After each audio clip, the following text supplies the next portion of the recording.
Super 8 లో తొలి match లో సౌత్ ఆఫ్రికా చేతిలో ఓడిన భారత జట్టు జింబాబ్వేపై జూలు విధిల్చింది. టాస్ గెలిచిన జింబాబ్వే భారత్ కి బ్యాటింగ్ అప్పజెప్పడంతో దొరికిందే ఛాన్స్ అన్నట్టుగా చెలరేగిపోయారు. నిర్ణీత 20 ఓవర్లలో 4 వికెట్లు కోల్పోయి 256 పరుగులు చేసింది భారత జట్టు. టీ20 వరల్డ్ కప్ చరిత్రలో భారత్ కి ఇదే అత్యధిక స్కోరు. అలాగే టీ20 వరల్డ్ కప్ చరిత్రలో నమోదైన రెండో అతిపెద్ద స్కోర్ ఇది. 2007లో శ్రీలంక కెన్యాపై 266 పరుగులు చేసింది. ఆ తర్వాత టీ20 వరల్డ్ కప్ లో ఇదే రెండో ప్లేస్ లో ఉంది. కాగా 3 రోజుల క్రితం ఫిబ్రవరి 23న ముంబైలో జింబాబ్వేతో మ్యాచ్ లో వెస్టిండీస్ జట్టు 6 వికెట్లు కోల్పోయి 254 పరుగులు స్కోర్ చేసి టాప్ 2 లో వచ్చింది. ఆ రికార్డును 72 గంటల్లోనే టీమిండియా తుడిచిపెట్టేసింది. అభిషేక్ శర్మ, ఇషాన్ కిషాన్ జోడీ సరైన భాగస్వామ్యం నమోదు చేయడంలో విఫలమవుతూ ఉండడంతో నేటి మ్యాచ్ లో ఓపెనింగ్ జోడీని మార్చింది భారత టీం మేనేజ్మెంట్. మోస్ట్ సక్సెస్ఫుల్ ఓపెనర్లు సంజు శాంసన్, అభిషేక్ శర్మ ఓపెనింగ్ చేశారు. తొలి వికెట్ కు 48 పరుగులు జోడించిన తర్వాత సంజు శాంసన్ అవుట్ అయ్యాడు. ఈ టీ20 వరల్డ్ కప్ లో భారత జట్టుకు ఇది అత్యధిక ఓపెనింగ్ భాగస్వామ్యం. 24 పరుగులు చేశాక సంజు వచ్చిన అవకాశాన్ని పూర్తిగా వాడుకోలేకపోయాడు. మొత్తానికి పవర్ ప్లేలోనే 1 వికెట్ కోల్పోయి 80 పరుగులు చేసింది భారత్.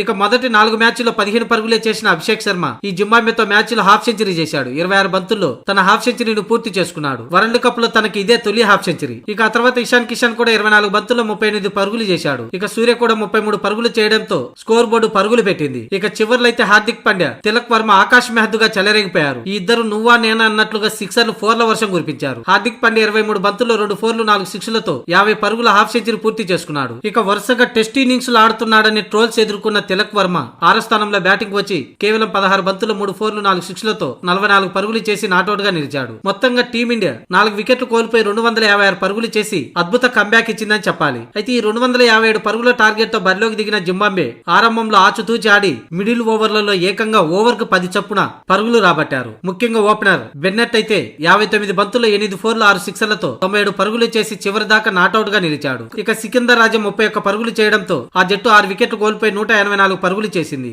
ఈ క్రమంలో టీమిండియా బౌలర్లు ఒక హర్షదీప్ సింగ్ తప్ప మిగతా వారంతా 7 పైన ఎకనామీ రేటు బౌలింగ్ చేశారు. ముఖ్యంగా అయితే శివన్ దుబే వేసిన 2 ఓవర్లలో 46 పరుగులు ఇచ్చాడు. 1 వికెట్ మాత్రమే తీశాడు. తను బౌలింగ్ వేస్తున్న తీరు చూస్తే ఏదో ఇంట్రెస్ట్ లేనట్టుగా బౌలింగ్ వేశాడు. అతడే కాదు, వరుణ్ చక్రవర్తి, జస్ప్రీత్ బుమ్రా, హార్దిక్ పాండ్యా, అక్షర్ పటేల్ జింబాబ్వేపై చాలా పేలవమైన బౌలింగ్ తీరు కనబర్చారు. ఇలాంటి బౌలింగ్ తీరు రేపు వెస్టిండీస్ పై కొనసాగిస్తే మాత్రం కష్టమే. భారీ హిట్టర్లున్న జట్టుపై ఇలాంటి బౌలింగ్ సరితూగదు. మొత్తంగా బ్యాటింగ్ విభాగం కంబ్యాక్ ఇవ్వడంతో టీమిండియా 72 పరుగుల భారీ తేడాతో గెలిచింది. ఇక సెమీ చేరాలంటే తదుపరి మ్యాచ్ వెస్టిండీస్ తో మార్చి 1వ తేదీన కోల్కతా వేదికగా తాడో పేడో తేల్చుకోవాల్సి ఉంది.